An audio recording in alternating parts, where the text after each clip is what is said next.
Greetings, fellow songwriters and seekers, and welcome back to Muse and Measure, where we tackle the issues of songwriting and how they relate to our spirituality and our spiritual practice.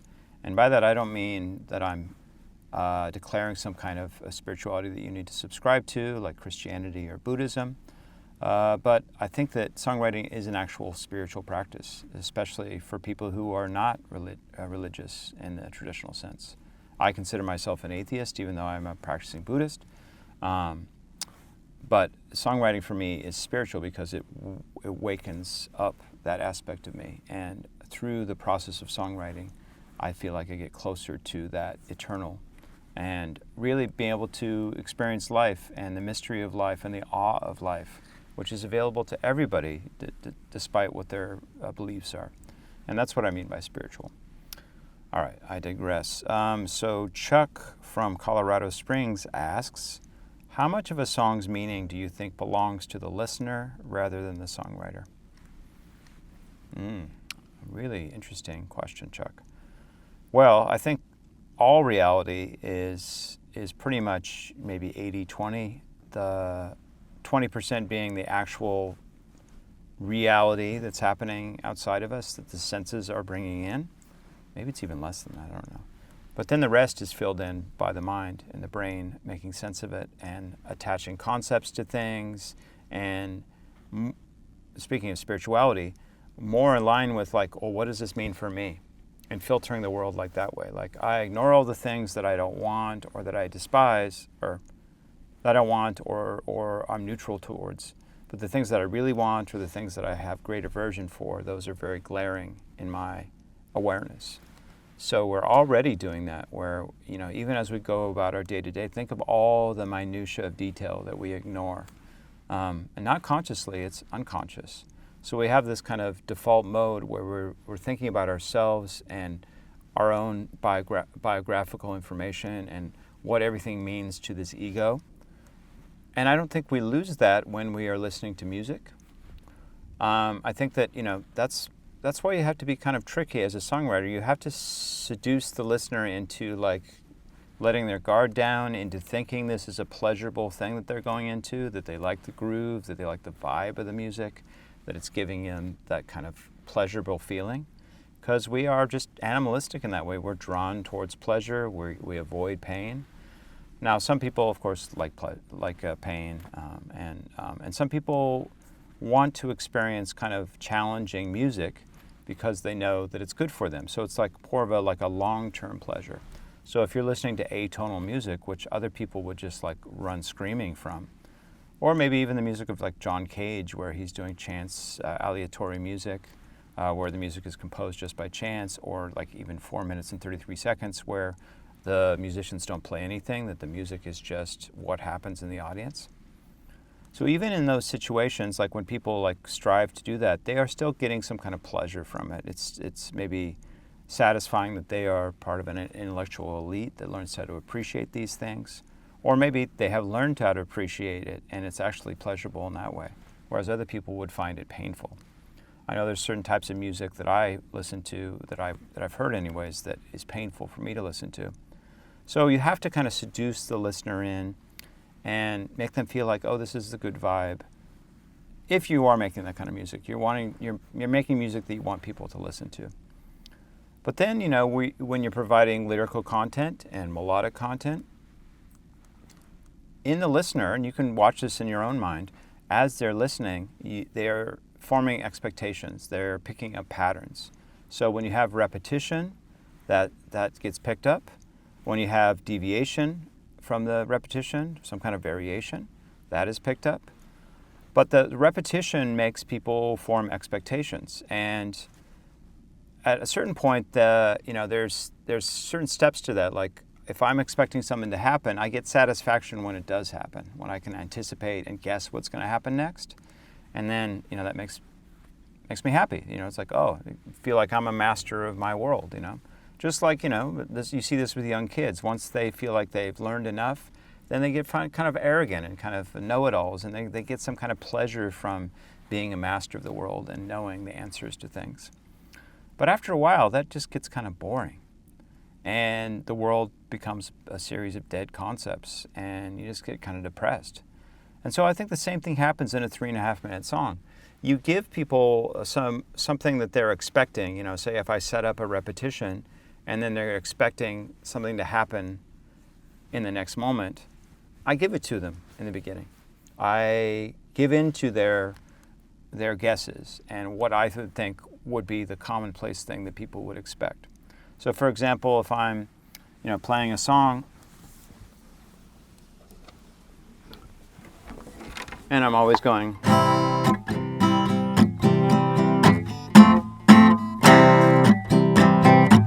happens again.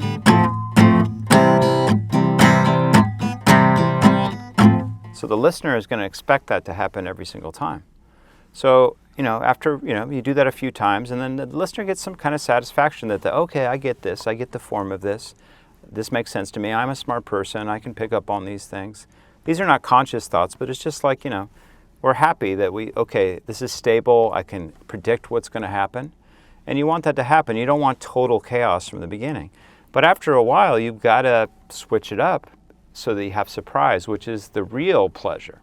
So once you have an expectation and it switches, that's what makes people laugh. That's what a joke is, right?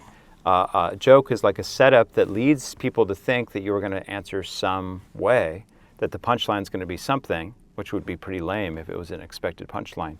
But then there is a surprise, and the humor comes in the surprise, and that's what wakes people up, and they have a moment of giddiness. So.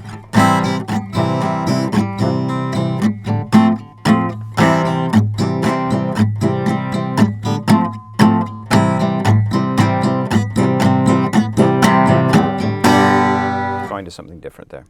Even that's the kind of expected, right? Because people expected to go to the 5 there. So I could go.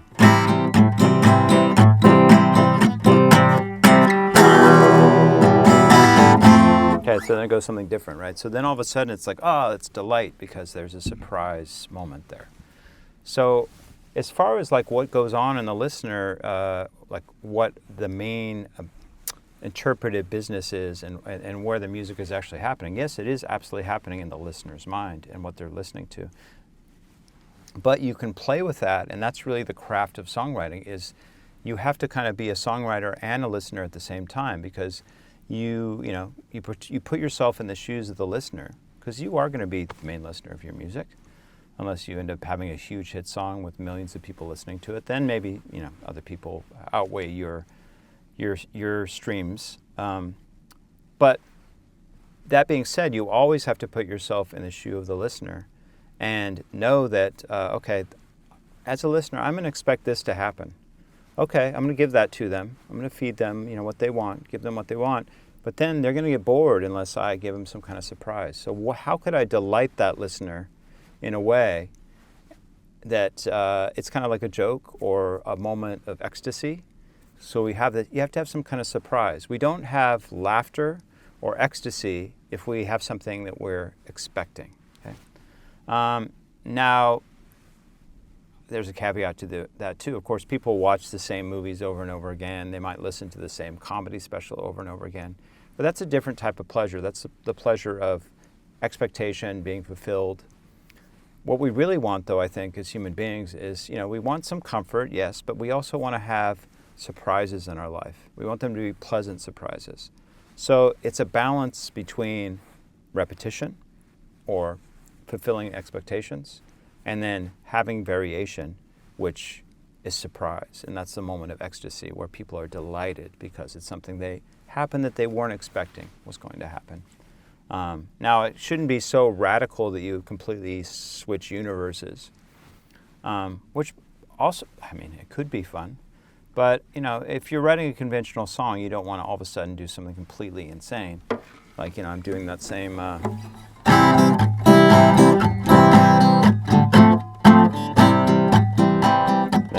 the repetition.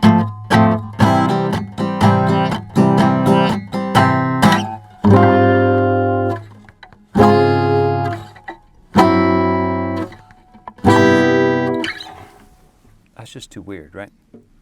I don't know, maybe it works.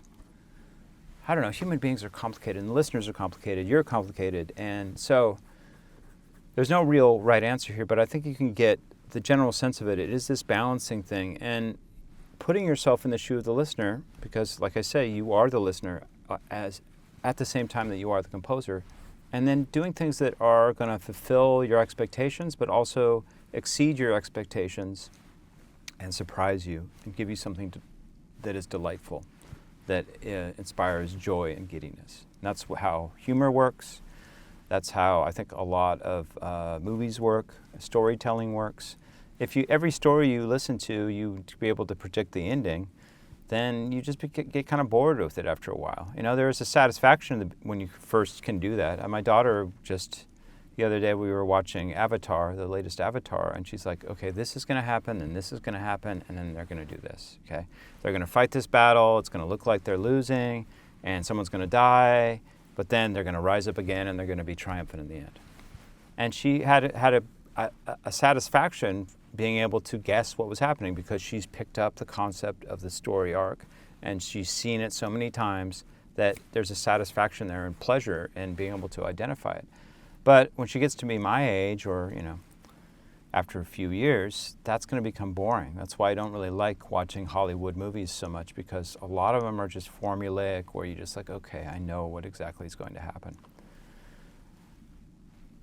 You can still get around that, though, because in like Shakespeare's time, everybody knew what was going to happen in the play. In fact, they describe what's going to happen at the very beginning. They spoil it from the very beginning.